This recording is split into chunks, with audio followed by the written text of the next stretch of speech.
I came to them holding my mask.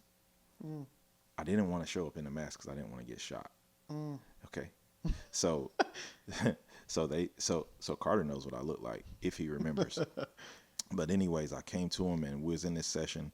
I had the mask on my knee. We was playing the music, and if anybody knows, like Carter, Stilo, them boys ain't just over the top with their expressions, but they started rocking with the music, and then they leaned up, and Carter was like, "Hey man, put that mask on real quick." He was like, "What's that, man? You wear that?" He was like, "Put that shit on real quick."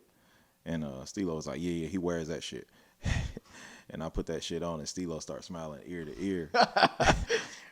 And Carter said, "Hey man, don't ever take that bitch back off again." Yeah. He was like, "You need to become that motherfucking mask." Hell yeah. And so from that moment, I was like, "That's the plan."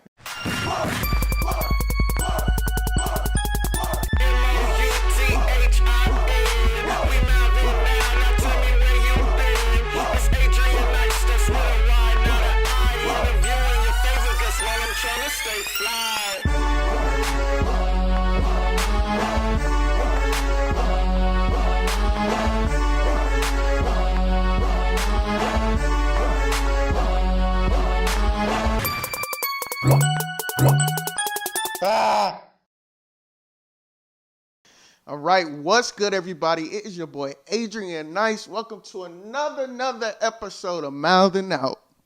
Right now, we in Charlotte, North Carolina, at the world famous Audiobox Studios, and I have the pleasure of being here with.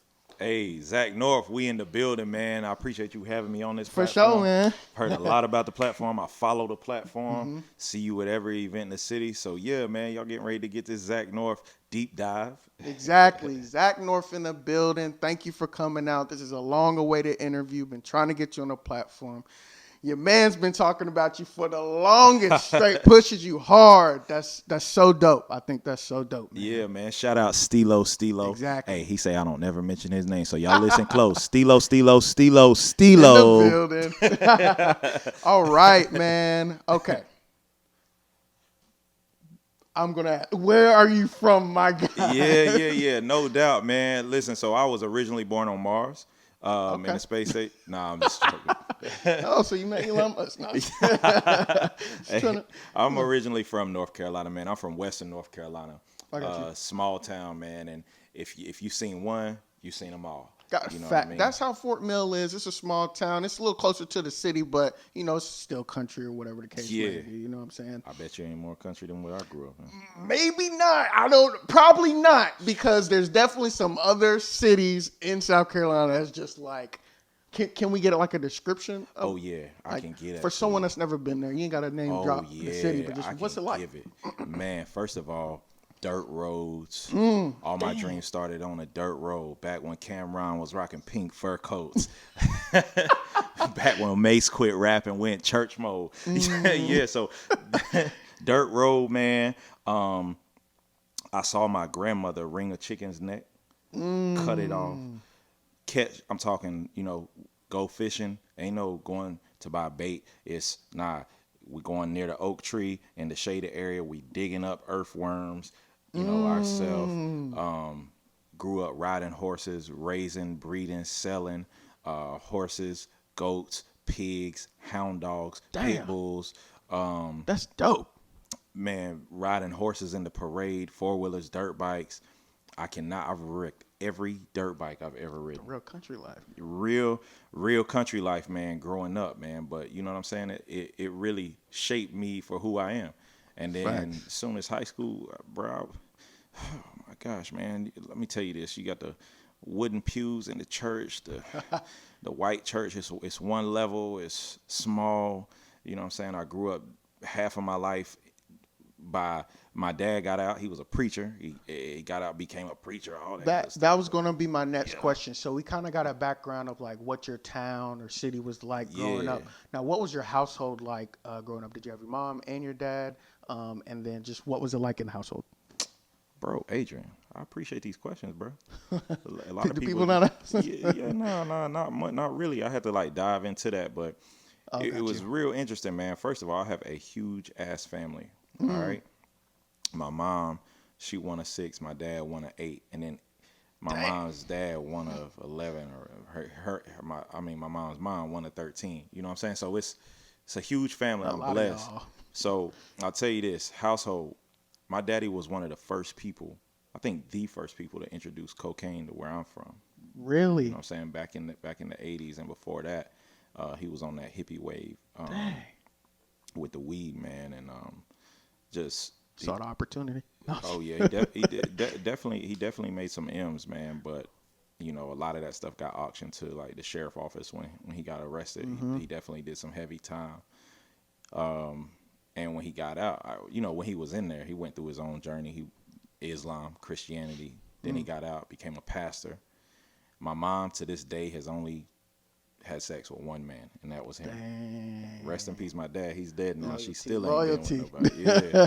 So if you gonna be mine, hey, that's what I'm on right now. I'm trying to do what I'm gonna do, and you stay home. Exactly. Hold me down.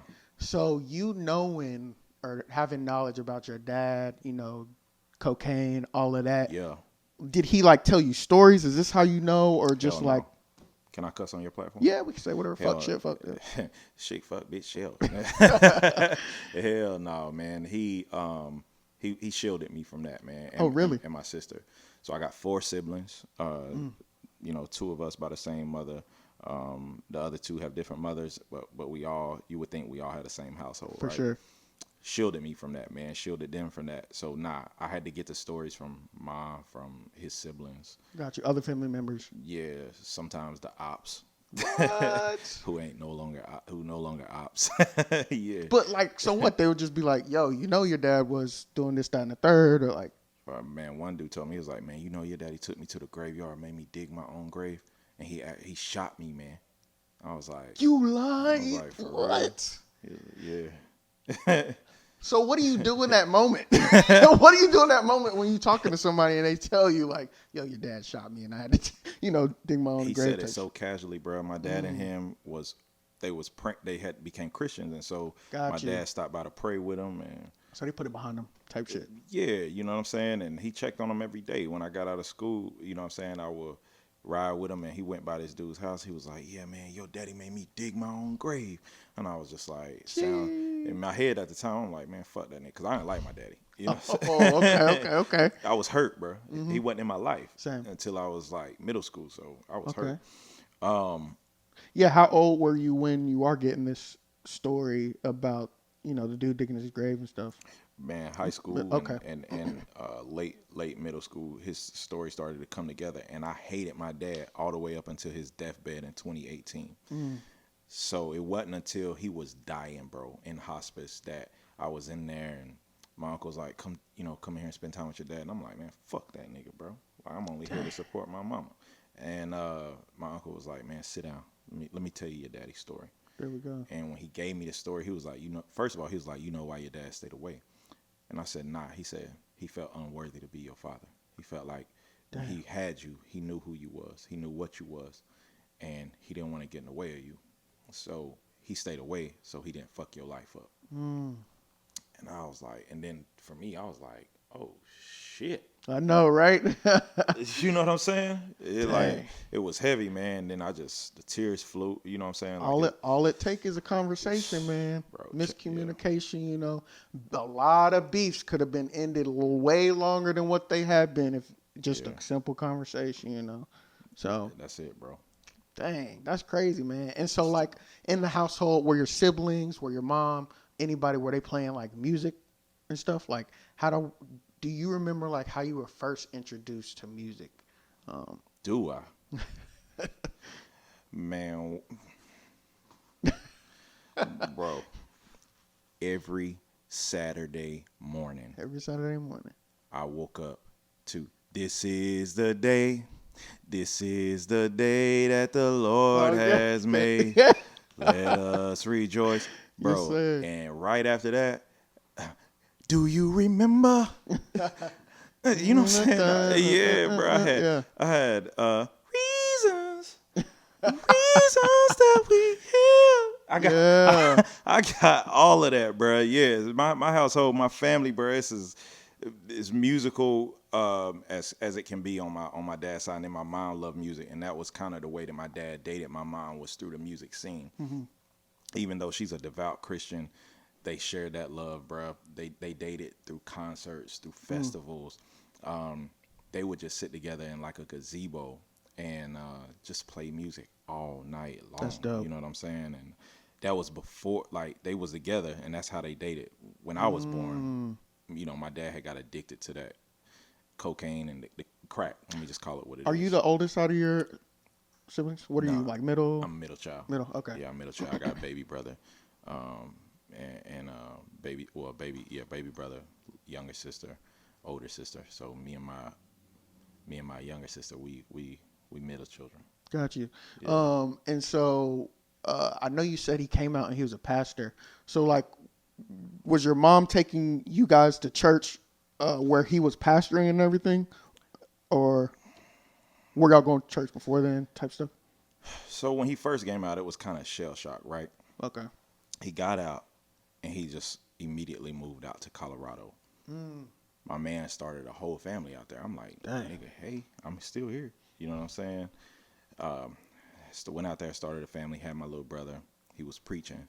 At that time, whoever was mentoring him was like, you know, God ain't gonna bless you until you make it right with your wife. And so he moved back to North Carolina, and he came back.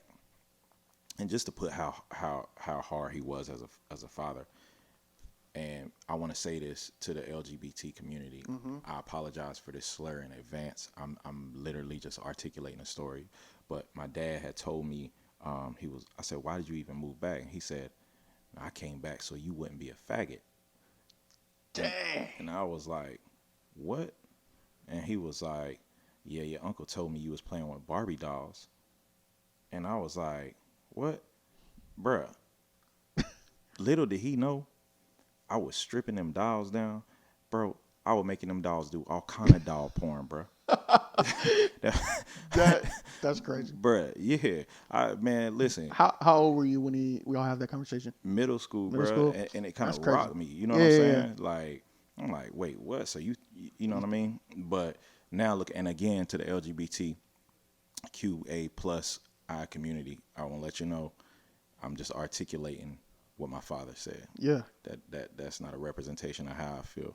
Doesn't matter how I feel. You could talk about, we fucks with LGBT, you know, we rock with y'all, whatever, you know. Yeah, cool, absolutely, cool, bro. yeah. Everybody's life is their life. Exactly. Y'all live y'all life. Thank you for supporting Zach North. There we go. It's an inclusive brand. There we go. So dang, okay, so y'all going to church. Are you doing anything in church? Like, are you going to choir? Are you playing instruments? Are you just there? You know, a lot of kids are forced to go like early in the ages, but Bro, look, man, I'm a pretty well-rounded person, bro. I've seen both life. Half of my life, bro. Half my family in the streets. 75% of my family. No, I'm just playing. Half of my family in the street, half of them in the church. So I seen both sides, bro. Definitely choir, Bible rehearsal, missionary. You know, one of my pet peeves is when somebody comes up to me talking to me about basic elements in the Bible. You know, if I know them. Yeah. I'm like, you know I know this. yeah. You know what I'm saying? Like, people come up and say, hey, only what you do for Christ will last. And I'm like, word. Yeah. I mean, that's all you can say, you know. Yeah, word. Especially if you have already been through a lot of that, you know. Yeah, Learned a lot of it, man. whatever. Yeah, it is, man. And, you know, I grew up very closed-minded at first with everything, man. I didn't have tattoos. I didn't have piercings. Bro, I was a virgin until I was 18, bro. I mean, me too. I was senior year, 17, 18, something like But that. bro, everybody thought I was smashing everybody. I was just friends. I was really friend zone with these women. I doubled back and I smashed them though. Hell yeah, that's what you gotta do. You know what I'm saying? Like, once I turned 18 and I found out what it was about, oh shit, bro, I went crazy, bro. He got a little taste. This shit went crazy, bro. What? Okay, we got church. When did you start like rapping or doing your music style and stuff like that? So here's the truth.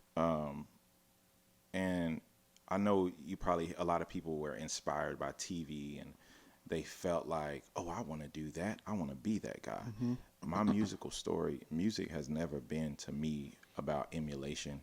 It's never been trying to be my favorite artist. For me, music, man, was a therapeutic release for me. Mm. When I was in fifth grade, that's when poetry had got introduced to me, and we started having to do things in language arts, and I wrote poetry, and that's when I got into like, so my mom, my mom had me when she was older, so she listened to a lot of older music, and she loved MC Hammer. So, what I mean, like she bought me and my cousins like these MC Hammer vintage dolls that they used to sell that she That's found dope. like at a thrift store type shit. But music for me, bro, was a release, and the very first piece that I wrote was a song called "I Hate You," and it was directed towards my father. So now, was this in poetry form, or was this in It was actual music, song? man. Okay, It was got you, music, got and you. it was like all those tensions inside is Remember the words in there. nothing but hate, something I can't hide, but I have to decide to tell you I fucking hate you. You know what I'm Dang, saying? okay. Very first song I ever wrote, bro. And from that moment, I only kept that to myself, and it was so embarrassing because I recorded it on a digital device, and my dad used this same digital device to record his sermons on, Mm-hmm. and so he found it. Dang. Yeah, and it was an uncomfortable conversation. Did he know it was about him? Oh yeah, the verses was very. I name dropped him and everything. Dang. I govied him. Yeah. Dang. And so actually he shared it with my mom, and then I came in from football practice one day, and they just had the device that was like, sit down. And they played it. And my mom was still a mom. She was going, but she was still tapping her foot. Yeah. And she was going, So she rocking with it low Yeah, key, that's what- but Yeah. gonna have to sit you down anyway. Yeah, man. That's when I realized, bro, I'm going to have her support through anything. But yeah, I had let them know, man. And I hate to make everything about my dad, but as black men, we don't talk about that. But That is true. Most of us walking around with daddy issues and mommy issues. Yep. And through music, I was able to address Expression. mine. Yeah. So that's how I got started, man. That's fire, man. When it so from that, were you like rapping at all or doing anything in like high school? Yeah, man. After that point, I had started singing to girls. You know what I mean? Singing to them on the little cell phones and everything. You remember the flip phones? I do remember. Oh, yeah, bro. I was on them. And then in high school, I would do like talent shows at the family Talent shows. reunions. In high school, I had started to lead songs in the choir. Started to be more outwardly expressive.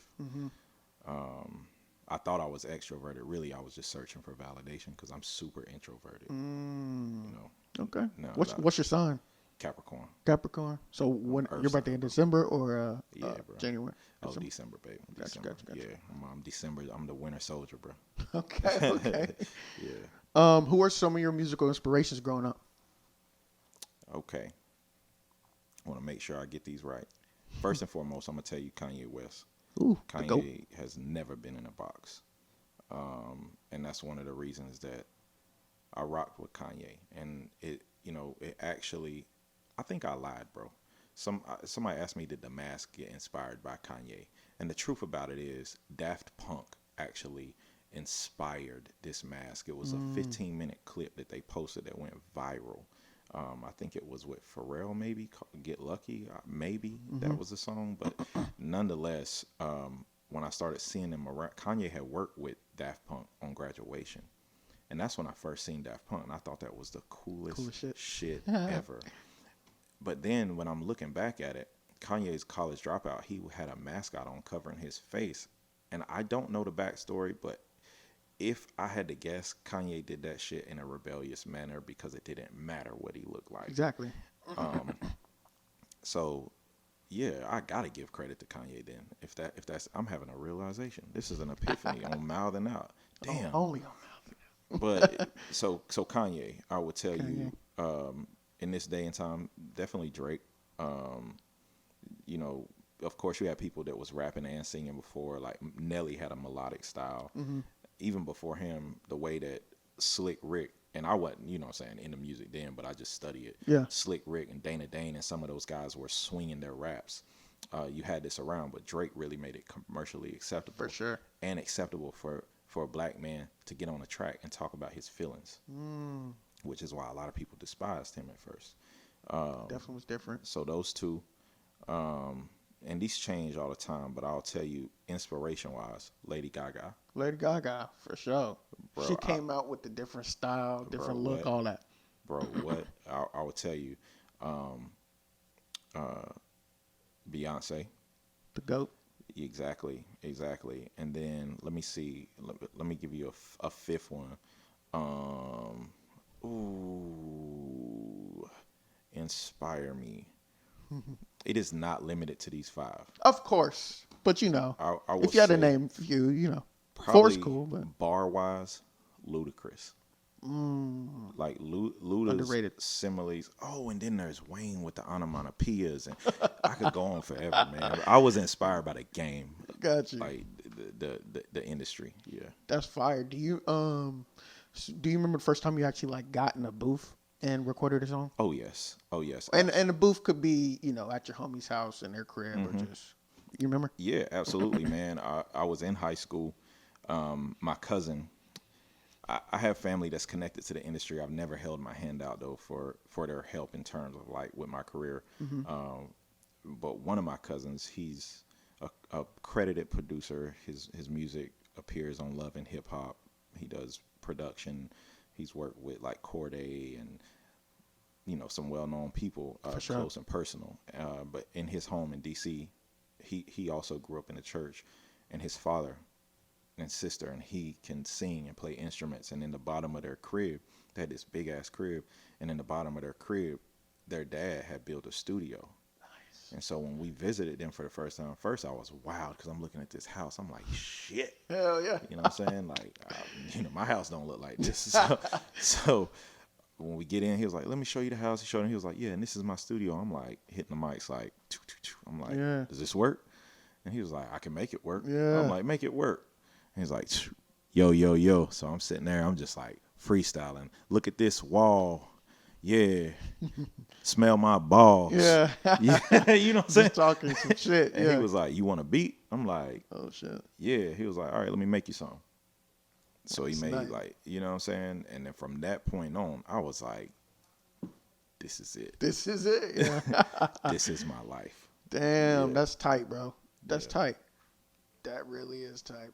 And a lot of this is going to be like, you know, when we get the Zach North documentary and all of that, these are going to be, you know, some dope stories to put in this documentary. I'm just like, Absolutely, bro. I'm gonna tell you this though, man. A lot of people won't do this, but I want to give you credit on your platform, bro. It is very rare when you run into a journalist and media personnel who have the courage to go deeper into the artist story. Most people ask me, where does my mask come from? What can we expect on your project? But we're going to get to all that. But I want to know who you are. And these are actual genuine questions that I want to know. That's why earlier I was like, it's a conversation. Yeah, like, man. This shit I want to know. I'm sure other people are going to want to know it too. So fire, put it out there, you know. God did. Okay. So performances. I think I saw you at the Out the Mud. Mm-hmm. Was that the only other show you've done this year or? So this year, man, I did In the Fest. Shout out to Noah. Out of the Raleigh area. Noah's doing some incredible things on the indie level of going to different cities and having and putting on festivals, right? So I did Noah's album release party in Raleigh. I just did Ski Money's showcase out of Raleigh. Shout out Ski Money. I was gonna do Out the Mud, but you know, man, like, I don't want to really say too much, but I'll just say some forcing events happen. You can see my reaction to that. Some forcing events happened, and for some people, it didn't pan out. You know, but nonetheless, I didn't get to perform. I was one of those people that didn't pan out for. So when you go about like choosing where you perform, like I know you got like a team behind you and everything, but are y'all like picky on what y'all choose, or is it more so, I guess, what comes? Yeah, nah, we definitely don't do everything that comes, man. It's definitely strategic. Everything with my brand is strategic, and how we move. We look at the performance opportunity. We look at the crowd base. We look at the demographic, the geography, like where it's at, and we take all of that into consideration. I did my own event. We had about, I would say, 120, 150 people total in this event that came out, and we did an intimate listen session in March to kick off the year and say, this is the music that we got lined up. None of the music was mixed and mastered. It was all raw out of the studio, and we performed it, and bro, everybody was blown away. And the kicker was, I didn't even perform it with my mic on. I just performed. Oh wow! And lip synced it, and Incognito was there. Shout out Power 98. Tonex was there. Shout out Tonex. Y Squared. Miss Media was there. My Kid was in the building. Bebe, Hollywood Bebe flew up. You know, the A Bebe. Yeah. He flew up from Dallas to be part of this. I think you had like the fire. CEO Wealthy Records that was in there. My team was in the building, and then people who have supported me from day one. We sent out personal invites for them, and they came out, and bro, it was amazing. So the mask. Yeah. How many people actually know your true identity? Well, people that I grew up with. Okay. And if you try to go to them and give them X amount of money to tell you who they are, they're going to bring your offer back to me, and I'm going to top your offer. So, yeah, good luck. So when you say like people that grew up with you, like friends and family, does the Some of them. Okay, because that was going to be my next question. Do they know that you do music and you are who you are? Some of them, and some That's of them Zach North, I are guess. just now getting hip to like what we doing. Like when we drop something and then everybody shares it, they like, oh shit, that's him. Wow. You know what I'm saying? It's people now that I'm friends with that have no idea what I do. That's crazy. Yeah, they just think like, oh, he's a dad and he works a regular job, you know, and There's gonna come a point in time he's just gonna be, I don't know, in your regular, not disguise or whatever, and somebody's just gonna pull up, yo, you seen this dude? It happened. Oh, it happened. Bro, it happened. Really? Somebody on Snapchat sent me my music. It was a female, and she was like, hey, you're in Charlotte. This guy's, she said, this kid's in Charlotte. Have you ever heard of this kid? And I was like, I think I may have heard something, right? Yeah. And this was on my personal personal Snapchat page. And I was like, I think I may have heard something. And I checked it out. I'm like, this is fire. What you think? She was like, I'm in love. That's like, fire. And then I was like, just on some friend shit, I'm like, well, if he's from Charlotte, that means he's a local artist? ? She was like, yeah. And I said, well, if you like it so much, I hope you share it with like 15 to 20 people because it doesn't do him any good if you Hell don't. yeah. And she was like, doing the same I'm going to put it on my story and I'm going to share it to 20 friends. I'm like, Hell yeah. That's smooth. I'll do the same. That's tight. That's tight. Yeah. That's tight. Yeah. Dang, that must be a good feeling though. That feeling It means right you're doing there, something right, going the right Yeah. about it the right way, I guess. Man, I was doing something right when Mouthin Out Media was like, bro, let's get you on the platform. I was For like, sure. oh, we made it, bitch. Exactly, man. Exactly. Yeah. Where did the okay, so boom, it popped into your head. Okay, I'm going to create this persona. I'm going to use a mask. Where did the idea, as far as like the design of the mask, come from? A little research, man. I wanted to create something that told my story without me having to tell my story. And so, like I said, first of all, it was inspired by conversations that I heard in barbershops, conversations that I had with previous business partners, and they were just all image-based conversations and debates about what you look like, what you should do as an artist, what you shouldn't do. That annoyed the shit out of me because all of it ignored the main identity of an artist, which is the sound. Exactly. And so then I started researching, and I was like, man, why does the EDM community embrace this shit, and why does our community reject this shit? And the answer that I came up to is we just a nosy ass community. No, I'm just playing. I'm just playing. We just untrusting, and that comes from trauma. Too. You know what I'm saying? That's a fact. We don't trust people, and if we can't see your face, I don't feel like I can touch you if I need to. You know, so I try to be as approachable as possible in my mask. You know what I mean? So it started out, and the shit did not open up, and I realized, oh, that's kind of intimidating for people. They need to be able to see my lips moving, so they know I'm human. So, hell yeah. You know, it kind of goddamn alien up in the bruh, what cyborg top of your head could just be your brain. You know what I'm saying? Yes, man. And so, the initial drop when we dropped music, we had a 4D character created, and this 4D character has a balloon as a head. It's a white balloon, and it's not attached to the body, so it just floats over the body. It's a 4D character, like Pixar. Yeah. And then people was like, well, how you gonna perform? I'm gonna figure out how to duplicate that shit. And so I figured out how to get the white look. But this is actually representation of a balloon. And the balloon actually represents ego. And when your head expands, it can detach you from the body. Yeah. So it's real important that it stays, the balloon hovers over the body. It stays center. But if you look at the mask, in the eyes, you see the X and you see the O, which symbolizes... Got eyebrows on it. Oh, got eyebrows, yeah.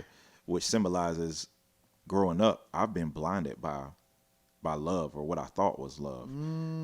It feels good, but it's blinding. You know, hugs and kisses, they feel good, but it can also blind you. For sure. And so I'm going to zip this up so you can see the mouth expression. It's stoic. It's straight, yeah. Mm-hmm. Yeah, so... Oh, shit. Bloopers. No, it's not good. So, yeah, there's no expression on the mouth because hugs and kisses aren't enough anymore to me. They don't translate as love anymore. So now do you have like hundreds of these masks at your crib, kind of? Or like not 100, but just more than just one? Yeah, I probably got like 30 to 40. Dang. Yeah. And I have every one from the beginning to now, and it shows the progression of them. So they'll only get crazier. That's crazy. Yeah. So now when you came to your, or like Stilo, how did you link with Stilo? Did you come to him as a person? Did you come to him as your persona? I came to him as a 4D character online. Okay. And I annoyed the shit out of him. Mm-hmm. And finally he hit me back and was like, man, send me the fucking music. Yeah, let's hear this shit. Yeah. And I sent him the music. And I just found out that he was driving through South Carolina, and he pulled over at a Love's gas station. Shout out Love's, we need the sponsorship. Hey, yes, yeah. He pulled over at Love's and he played the music, and he called me back immediately. And he was like, "Yeah, bro, I got to get you in for a listening session, and I want to bring in my business partners and my friends who have connections." And one of those people happened to be Carter, who was South Coast Music Group. And when they I came to them holding my mask. I didn't want to show up in the mask because I didn't want to get shot. Okay. So Carter knows what I look like if he remembers. But anyways, I came to him and we was in this session. I had the mask on my knee. We was playing the music. And if anybody knows, like Carter, Stilo, them boys ain't just over the top with their expressions. But they started rocking with the music. And then they leaned up, and Carter was like, "Hey man, put that mask on real quick." He was like, "What's that, man? You wear that?" He was like, "Put that shit on real quick." And Stilo was like, "Yeah, he wears that shit." And I put that shit on, and Stilo started smiling ear to ear. And Carter said, "Hey man, don't ever take that bitch back off again." Yeah. He was like, "You need to become that motherfucking mask." Hell yeah. And so from that moment, I was like, that's the plan. Yeah. And he was like, no, don't ever take it off. He was like, Carter said, when you die, they need to bury you in that shit. Hell yeah. For real though. So, and then he was like, start the music over, now perform in that mask. And I started performing, and they was like, oh shit, this is big. So what year? Shout out Carter. What year was this? Man, this was 2019. 2019. Yeah. So, the baby, was it in 2019 or had the baby, popped off or? It was November I got 2019. you. So that's right before. Mm-mm. So how did you, so did you know of like Carter and like their whole movement before you went in, or did he kind of like, yo, these are the people like who you need to be in tune with, and then and the rest is history type shit? Bro, I'll come back here and say that I feel like I have the greatest manager on the planet because Hey. I came to him because I lived in Charlotte, but I had no idea how the music scene worked here and who the players were. And so, of course, I knew who the baby was. Of course, I knew who South Coast Music Group was. And I knew who Arnold Taylor was. For sure. But I didn't know the importance of a Carter and who he was. Gotcha. And that was the first time when he called me back and said, I'm going to get, the baby's team here, Carter. He, helped discover the baby, blah, blah, blah. He gave me that background. Of course, I did my research at that point. And from then on out, we've just had a fruitful relationship where he's introduced me to the players in this city one by one to where I can really understand the layout. And then another thing that we've done is not just get settled in the urban community and in the urban side of Charlotte's indie music scene, but we've branched out into the hyper punk scene, and we've branched out into the pop scene, the rock scene, and That's just dope. trying to understand the players all Because around. we got it all. We Yeah. got it all for sure. Yeah, absolutely. So when did you move from your small town to Charlotte? When was that? And then what made the move happen? Why'd It you was move? right. It was right around that time, man. Okay. Yeah, right around that time, I had dropped out of college. I moved to Atlanta for like a year and a half. I met my producer down there. I was commuting back and forth up here to see my son on a multi-weekly basis, so multiple times a week. And then finally, the distance was just a lot to father from that far. Hell yeah. My dad was dying, so I made that move back to Charlotte. And when I got here, I was like, damn, I don't know anything about Charlotte. I had people around me who knew the scene in Atlanta. I had a plan. I don't know nobody. So I just started doing research. And one of the people that I researched was DJs. And then I think I found DJ J Hawk's page. And then I think I found Stilo. And Yeah, because they're all listen, in the same. let me tell you something. I can research my ass off. Right? So I want to tell this to anybody who's in my love life intimately. I ain't finna take the time to do that shit no more, so you lucked out. Otherwise, I'll find everything you fucked up on. Whole background. I don't give a shit everything. about that shit no more. That's hilarious. But yeah, man. Then I found Stilo, and then from that point on, man, he literally just started putting me in the places to connect and win, and we started piecing this shit together. It's so beautiful because Yes, we sir. really built this from the ground up. And the vulnerable part of it was he had told me, yo, I'm a brand new manager. I don't really know what I can do for you, but I'm willing to grow with you. And I'm willing to build with you. And that, to me, I went back to the people I was working with, and I was like, this is the guy. Hell yeah. And At least he was up front with you. yeah, and they was like, I don't know, this and that. And I'm like, fuck what y'all talking about. God told me this is the guy. God did. And so that it's, oh my gosh, we definitely need a movie one day, because just what we've done, a lot in the way that we've put this together, has been our vision and our way of doing it. Hell yeah. And a lot of people in the city say, oh, he signed to this person or he signed to this person.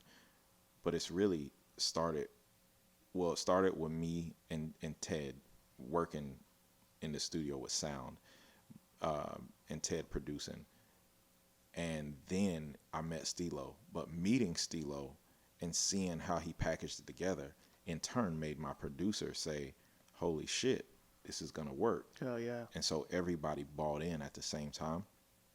And we've added to the team around that. We added video direction. We added dot connectors and lifestyle management. We've added marketing. We've added PR when needed. It's really been beautiful, man. That's good, man. Yeah. I've been looking from the outside in, enjoying the journey. So I'm excited to see what comes next. So what we're going to do, we're going to take a quick commercial break, and then we're going to come back and kind of dive more into your music. All right? We'll be right back right after this.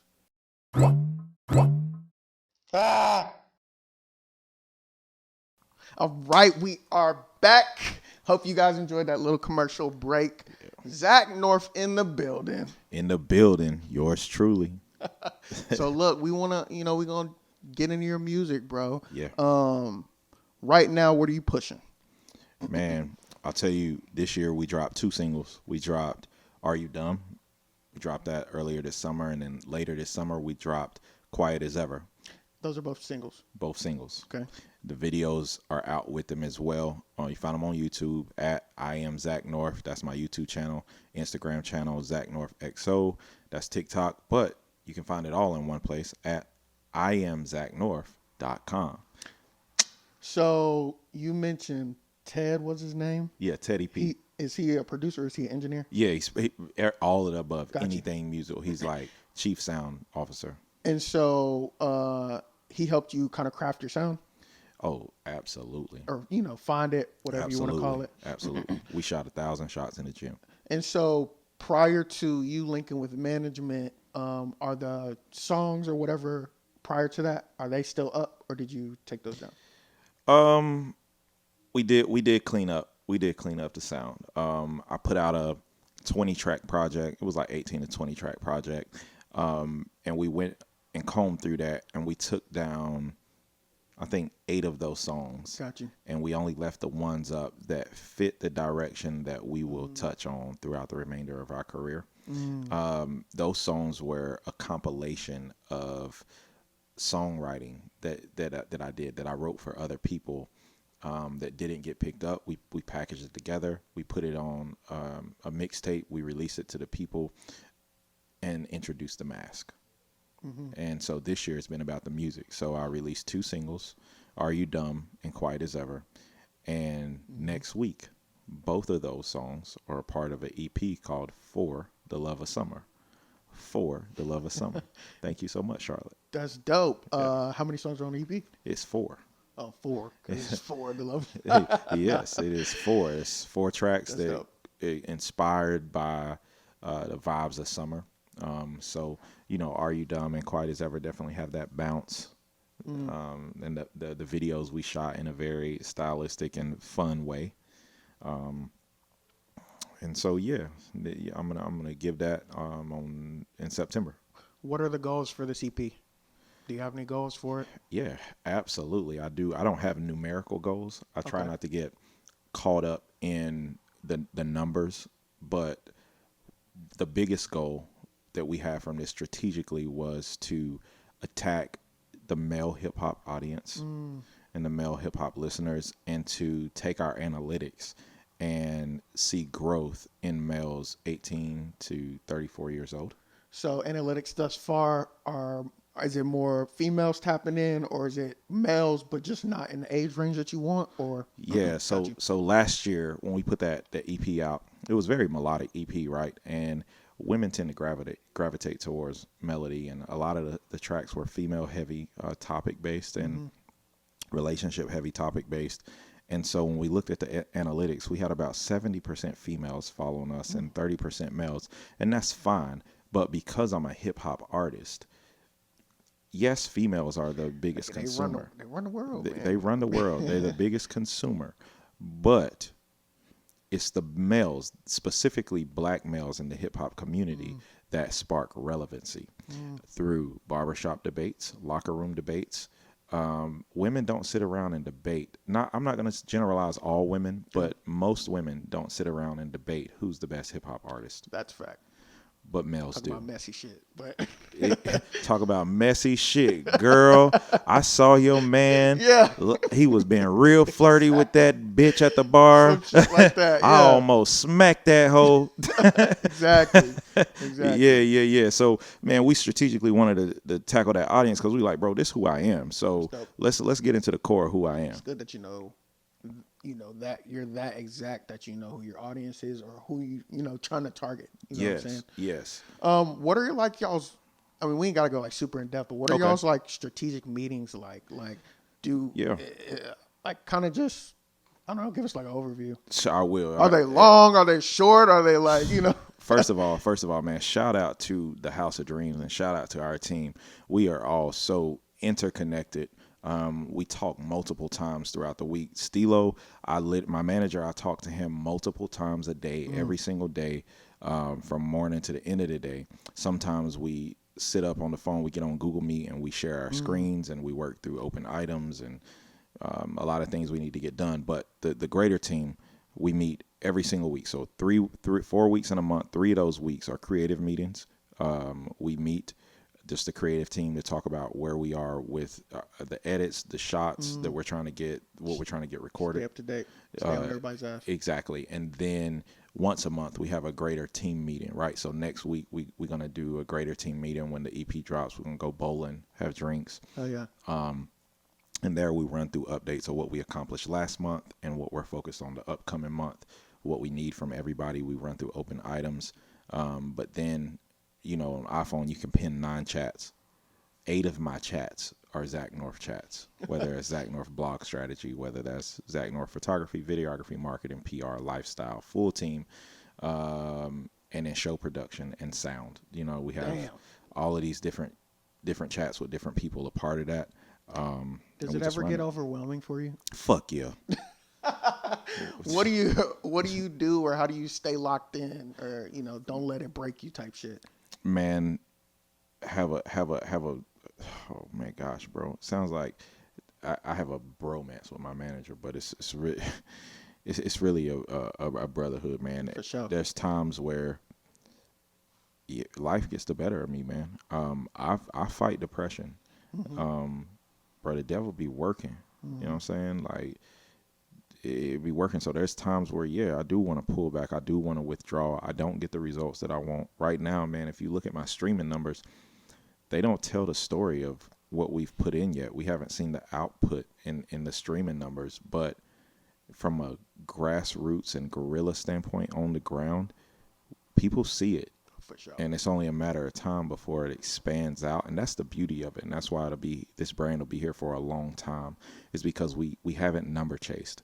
We've just quality chased. Talk about it. And man, let me tell you something. So there's times where he'll tell me, like, listen, man, no matter how hard it gets, we got to keep going. And on the flip side, whenever somebody else on our team, he may be going through something, I'm definitely in his ear echoing that same message back. Like, bro, remember what you told me. We got to keep going. Facts. You know, he's not always going to be on 100. You know what I'm saying?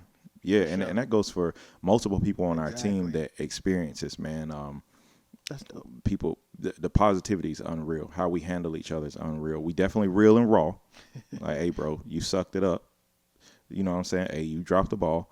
But how, moving forward, how do we define success? Back, for sure. And you know who you are. How do we define success? She know who she is. Where do you see yourself in 5 years, music career wise? Music career wise, in 5 years. 5 years. I should be getting ready to, or have just released my 3rd album, at least, and going on my 2nd global tour. Right now, you just have management, right? You're not signed label-wise? No. We created a label ourselves. Gotcha. So the House of Dreams, Gotcha. We created that, and we have 2 artists under that. Gotcha. But we are not partnered with a major label. We don't have a P&D deal. We don't have financing. Gotcha. Everything that you see is literally coming out of my pocket, out of my manager's pocket, and out of everybody else's sweat equity. How does it make you feel knowing that you got like these people who kind of believe in, you know, your vision, your dream and everything, and they're kind of, you know, coming behind you to make it happen? I mean, it makes me feel blessed. I've always, let me tell you, it creates anxiety, but the way that I handle anxiety, Adrian, it is weird. I get extremely poised and quiet and focused. And so as I become more anxious with, listen, nobody does anything for free. And that's even my team. That's real. They're not all giving to me. They're all investing in me and my vision. That's a fact. And because we've been doing this for years, the pressure on my shoulder to make sure that they receive a payout at minimal is insurmountable. But I take that in inwardly, and it makes me get extremely organized, and I can see everything I need to see, and I get extremely focused because it's not just my vision. Stilo has a vision of being one of the greatest managers of all time. Ted has a vision of being known as somebody alongside the greats like Quincy Jones. Guru has a vision of being known along the greats of visual creators like Hype Williams. And I don't want to name everybody else because I don't know if they want me to name them. That's cool. But they all have their individual. Wood has a vision of being one of the greatest ARs to ever touch the planet. And unless I show up to work and I do my job at the highest level, they can't get paid. That's crazy. That's a fact, though. Yes, and I'm aware they have children, and they take time away from their children and money out of their children's mouth, and they have significant others, and they put this shit into something that is in my fucking brain. You know, so it is a lot of pressure, and that is why I'm annoying. It ain't just from a selfish standpoint. It's like, no, I want this. I want to see the fruits of this shit. I want to. I want to see it pay off. Go ahead. What do you think what do you think will make the numbers jump? What do you think is, you know what I'm saying? 100%. What makes the numbers jump is goddamn money. Okay. That's it. And if it ain't money, then it's like a publicity stunt or something like that. No, fuck that. Okay. I don't want to rely on the antics. I want it to be all just known for the music. It's money and it's resources. Money and resources. And that's the reason that I know that I'm gonna sign a major deal with a label. I don't need a recording contract. Okay. I need a promotion and distribution deal. There we go. I have everything in my pocket that I need. I have somebody that can lifestyle management and help with organization and networking. I have somebody that manages my career and intuitively creates with me. I have somebody that produces at the highest level. I have somebody that creates visuals at the highest level. I have somebody that can take apart marketing at the highest level. And they've done it. Marriott, AT&T, we went and got people who come from corporate industry to help us navigate music, which is a corporate industry. And that's what niggas mean when they say, oh, them industry niggas. It just means they just corporate. Exactly. So, yeah. Do you have any names? Do you have any like labels or not? I don't want to say labels, but labels, businesses, entities that you're gunning for or targeting for. Hell yeah. That you would love to sign to or have a deal to. Hell yeah. I know exactly where I want to be. So one of the things that I want to do, I'll give you some hints. You know what I'm saying? I ain't gonna talk myself out of a deal, but one thing that I want to get into sampling. All right. Sampling. And I want to be able to go through that. And one of the things you can get samples cleared faster if that label owns the catalog. So I want to go somewhere that has a deep musical catalog. Smart. But I also want to go somewhere who has either a bigger parent company or has global reach. I want to tour alongside the likes of Beyonce's or Drake's or Billie Eilish's or Post Malone's. I want a headline Rolling Loud, and I need a label that can pick up the phone and call the dude who started Rolling Loud and get me that headline Make sure slot. that shit happen. Yeah. And on top of that, I want to go to a label who has one of the largest sync deals in history with Apple or Nike, where they can walk me right into Apple or Nike, and then I get endorsed on the back end. And Adidas, Puma, New Balance, hell, yeah, you know what I'm saying? I just said Nike because it's one of the more reputable brands. For sure. You know, so nonetheless, yeah, I know where I want to be at, but I ain't going to close the door on anybody. Ultimately, I want to be at the place that's going to allow me to retain the creative control that caught their interest in the first place. Yeah. That's going to allow me to feed my family and my team's family. And that's going to allow me the resources and time to be able to drop. I know certain contracts you can't drop, but every 8 months. I want a contract that's going to allow me to drop every 6 months. I'm trying to do in 10 what took niggas 5. I'm trying to do in 5 what took niggas 10. At your own pace, because not everybody's pace is the same. Whatever. Well, most people don't make albums as fast, because if they do, it would be some bullshit. But I'm sitting on 1,500 songs. You know what I'm saying? Like I'm ready to go. Damn. Just talking about endorsement deals. Mm-hmm. See, we got this right here. How did this come about? Yeah, shout out Suja Juice. You know what I'm saying? They know what the fuck going on. They see a nigga about to take the fuck off, take over the industry. They're like, oh, we want to. Nah, I'm just joking, man. Nah, shout out Suja Juice. No, but you got these handful of people behind you, and you guys have packaged you and what you're giving to the world very good, very well. Yeah. So now you come with this brand. How did the situation come about?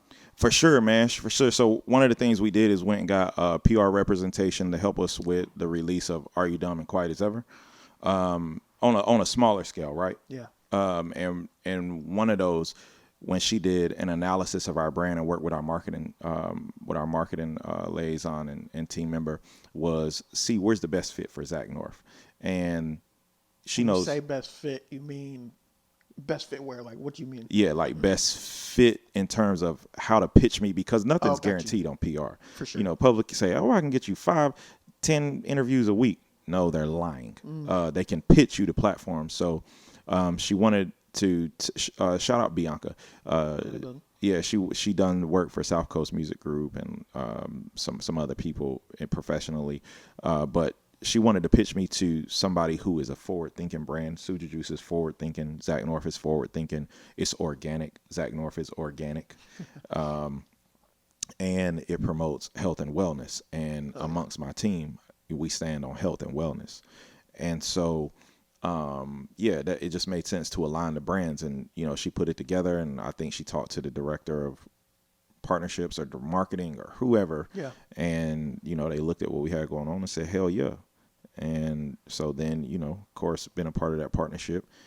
Right now, I feel like I got an infinite supply of this shit to drink. Throw some my way.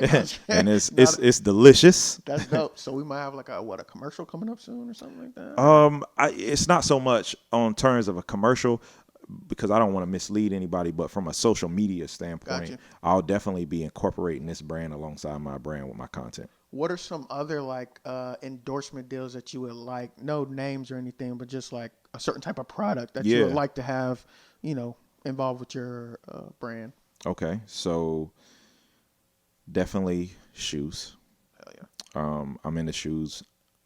Specifically, I have a certain type of shoe that I usually wear often. See, this is like No. I perform in these, but when I'm casually based, I kind of got a certain kind of shoe that I wear, and I want to essentially be able to create and design a shoe, right? And put that out. So if we do go with those, we've had other creators have, trouble sometimes with creative control, or they might not always see eye to eye. Do you think you would have trouble? Or if you do, are you going to go to a different brand? I'm going to speak into existence that everything that I get myself into is going to be fruitful, and it's going to be love, and it's going to be mutual respect. All right. So we got the shoes. What other some type of, like two more? Give me just like two more. Yeah. I would say the food and beverage industry. And then I would like to. You're already getting. You got the beverage. Yeah. But I mean, there's alcohol, of there's course. this and that. And then I would like to get into another industry that I can do an equity deal with someone in terms of technology. Gaming. Yes. I actually just told him that I want to do a massive concert in the metaverse. Bro, Fortnite is for you, bro. Like, straight up, Fortnite is definitely for you. Yeah. They got the skins, yours, you yourself, I could definitely see you as a toy. I could see you as a skin. I could see everybody, fucking with the whole image. Yeah, absolutely. Fortnite's definitely. And then that's when I'm finally going to kick y'all ass in Fortnite, because I'm trash, man. My son be beating my ass. But when I get him on that duty, though, boy, it's a slaughterhouse. Yeah. I got to get better at Fortnite, but Fortnite is developed right here out of North Carolina. You know what it is, big North Carolina shit. So man, it's a lot of things that I didn't know came out of the Carolinas, and someone's put me up on games. So it's definitely a lot of unique stuff that comes out of here. Yes, the Carolinas is where it's at, man. All right, so what's next? What's like? I know we got the EP. Yep. Any more shows coming up for the end of the year, or are we waiting? Yeah, I definitely have a show that I know for on the books right now. I think it's like October 14th through the 16th. No Limit Larry's doing. I don't know if I'm supposed to be announcing this. I'm sorry, No Limit, but No Limit's doing something big. We talked about it earlier this year. I'll definitely be a part of that. Dope. That's in October, and beyond that, I'm sure that things will come up. You asked earlier, do we just take what we can get? No, we don't. But it's got to be some fluidity in this industry, especially when you're first starting out. So right now, we in a space of fluidity. Has there been a conversation about, do you need to be in the Carolinas, or do you need to be in Atlanta? Do you need to be in Cali, New York? Yeah, there's somebody on my team that thinks that we need to be in LA. Great place for you. There's some actually. When we do our ad campaigns, we get the biggest response out of Cali, the most engagement. So, yeah. Have you been to LA? Or? I've been personally, but we haven't been with the brand yet. Yeah. And one of the reasons we haven't is because I'm adamant, man, about building this from home outward. For sure. And that's how it should be done. Conquer your home first, then go. Yeah, that's important, man. And I think it'll go a long way. If I had to say geography, how this is going to roll, I would say, we're doing what we're supposed to do here in the Carolinas. Next stop is Atlanta. We're now starting to incorporate some of the Atlanta personnel. And then we'll probably head west to Texas, and then move out to West Coast area, move back towards the Denver, Colorado area. Indie scene is crazy there. Then we'll probably head back to New York City. Hell yeah. And then down the Eastern Seaboard. If I had to draw it out, that's what it looks like. Nice, man. Yeah. I'm sure you just be at home just thinking about this nonstop, don't you? I do, bro. I do. So, I wake up at it might be 3 in the morning, 4 in the morning, and I may pick up the phone, calling, and my manager goes, "Hello." And I'm going, "You up?" He was like, "Yeah." And I'm like, "Good, get on the computer, because look, blah, blah, blah." And he don't hesitate. We be on that motherfucker. You know what I'm saying? That's what's up, man. I'm definitely excited to see how your future goes, man. So I have these 2 last segments, and then we'll slide out, okay? Sounds good. So, do you know what an elevator pitch is? Oh, yeah. Okay. And even if you don't, it's cool. I'm going to explain it anyways. Yeah. So look, an elevator pitch. So boom. Or basically what I'm going to do, I'm going to paint the scenario, right? And within this scenario, I'm going to have you pitch yourself to these record label executives on why they should either sign you or do a partnership deal with you. Okay? Absolutely. All right. So here is the picture. Boom. We're in a big skyscraper official looking building. Okay? We're on this elevator. All right? Who's on this elevator? I'm on this elevator. You're on this elevator. We got Rock Nation executives on this elevator, OVO executives on this elevator, Bad Boy executives, Capitol Records, 300, et cetera, et cetera. The who's who is on this elevator with you. And so you got 1 minute on the way down to pitch yourself to them on why they should do business with you. Absolutely. Ready? And go. Hey, first of all, hey, how you doing? I'm Zach. Listen, man. So heard you was with Rock Nation. I know you've done a lot of investment. Every investment that you get into, you probably take a 50-50 risk on if you're going to win that investment or lose it. You probably work harder than your artists. And you probably have to think how to market them. You have to engage your marketing department. You have to engage your PR department. Do you know how they're going to perform? You have to deal with their anxiety. Are they afraid to perform? Can they perform? What if I told you that I know for 90% fact that you can market me on a global basis and get a 71% return? Yeah, absolutely. That's my brand. And I also know that if we market in the urban community, that we're going to be 59% successful. If we market in a global community, we're going to be 80+% successful. I can perform. I've opened for Travis Porter. I've opened for Stunner for Vegas. I've done those two completely different crowds, and I've yielded the same result in both. And you will never outwork me. And I come with my own creative team. I have 1,500 songs in the vault. You don't have to inspire me to go to the studio. I live this. Yes, sir. Do you want to talk further? Hey, didn't go like, Yeah. Exactly, man. And then just in case any one of them, any executives, et cetera, come across this interview and they do want to tap in with you, what's kind of like your social media so they can DM you or, management emails, anything like that? Yes, absolutely, man. I am Zach North on all platforms. All right. Man. That's I am ZAK. There's no C in the name. I'm going to say it again. I am ZAKNORTH.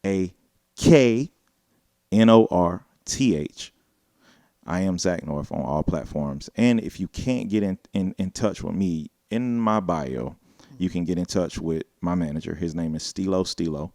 Actually, reach out to him first because I will leave you sitting in my requested. Just letting you know. There you go. Okay, and then I got this last segment called One Piece of Advice. Okay? Mm-hmm. So what I'm going to do is I'm going to ask you one piece of advice, and it's going to be towards something. So it might be the whole world. It might be a group of people. It might be an inanimate object. But you're going to give that thing one piece of advice when I ask you. Okay? Okay. First, give one piece of advice to the people back home in your the town you grew up in. One piece of advice that I would give people back home in the town that I grew up in is do not be afraid to get outside of your comfort zone. I know it's very safe in the town that we grew up in. We don't have to lock our doors. We know who comes in our house. We know who goes.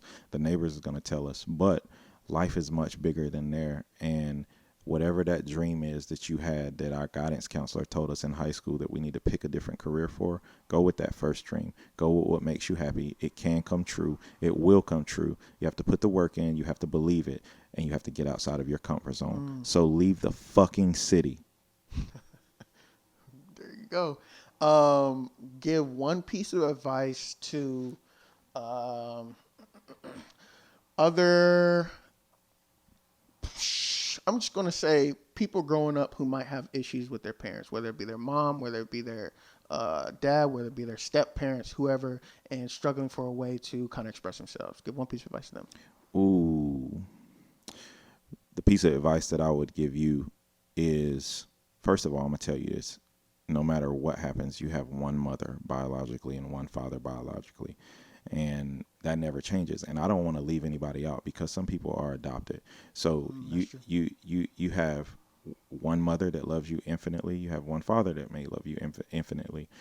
Whoever it is, you have one home-based family. And there's some people who don't even have parents. Okay, you have grandparents. So let's apply it there. The advice that I would give you is get comfortable expressing yourself to yourself. Look in the mirror and outwardly say how you feel and accept how you feel and rest in those feelings. Those feelings are okay. Learn how to express yourself to yourself first and then express yourself to your parents. And I want you to remember, it's not on your shoulders for them to receive that expression. It's on your shoulders for you to give that expression and give it in a way that you would want to receive it. That is all you can do. And on my team at the House of Dreams, we call that controlling the controllables. Hell yeah. Put the ball in their court, goddamn. That's it. I like that. Okay, give one piece of advice to the the viewers, the listeners who are just now tapping into your music, tapping into your image. Give one piece of advice to them. One piece of advice I would give you is fucking follow me for entertainment because I am entertainment. I live it. I eat it. I sleep it. I shit it. I come it. Okay. And then last but not least, I'm assuming you're older than 21. So just give one piece of advice to a 21-year-old you. Where were you? What was he doing? Give one piece of advice to that guy. Bro, do Molly. Do Molly and do it controlled. Do it with somebody you trust. No, I'm just joking. 21-year-old me. 21-year-old you. Bro, stop being lazy. Stop making excuses. You're blaming everybody else. But are you working hard enough? Are you really deserving of what you're asking for? Are you ready for what you're asking for? Do you even know enough about what you're asking for? Do the research, do the work, stop making excuses, and work hard. You're not the only one who has a hard time growing up. You're not the only one with a hard story. There's people with harder stories. If you want your dreams to come true, then you make your dreams come true and meet as many people as you can. Damn. Perfect, bro. Perfect. Any last words, and then we'll drop your social media one more time, and we'll go. Yes, the last words that I have. Listen, following me, like I told you before, is not enough. If you support me, if you watch this interview all the way through, if you don't share this with 10 to 20 people, then you're not truly supporting me as an independent artist, because I need you. I need your share. I need your comment. I need your like, and I need your follow. Following is not enough. Please share my brand. I will be forever indebted to you. I promise you, along this journey, I am going to take care of my supporters. I'm going to take care of my fans, and I'll do it in a way that most creatives do not. That is my promise to you. Please support me. You can find me at I am Zach North on all social platforms at I am ZAKNORTH. I am Zach North. Please subscribe to the website if you don't have social media. That is I am Zach North. I am ZAKNORTH.com.